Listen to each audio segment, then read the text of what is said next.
Peoples party के साथ सियासी कशीदगी खत्म करने के लिए वजीर आजम की हिदायत पर स्पीकर कौमी असम्बली की सरबराही में हुकूमती वफ्द नवाबशाह पहुंच गया। वफ्द सदर आसिफ अली जरदारी से मुलाकात करेगा। वजीर आजम की ज़ेर सदारत पार्टी रहनुमाओं का अहम इजलास। पीपल्स पार्टी के साथ सियासी तनाज़े का जायजा। शहबाज शरीफ ने इत्तेहादी जमात के तहफ़्फ़ुज़ात अफ़हाम व तफ़हीम से दूर करने की हिदायत कर दी। पार्टी फैसले पर इस्तीफे का ऐलान करने वाले वजीर आला गंडापुर इस्लामाबाद से पेशावर पहुंच गए। कुछ देर बाद स्पीकर हाउस में पार्टी अरकान असेंबली से मुलाकात का इम्कान। सुहेल आफरीदी की वजीर आला नामजदगी पर खैबर में जश्न। तहरीक इंसाफ के कारकुनों की जानिब से शानदार आतिशबाजी। फैसला जिले के लिए एजाज करार दे दिया।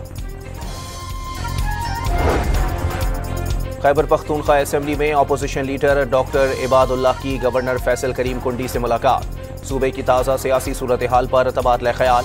अपोजिशन अरकान को फौरी तौर पर पेशावर तलब कर लिया गया। और शर्म उल शेख में हमास इसराइल मुज़ाकरात के दौरान कैदियों की फहरिस्तों का तबादला।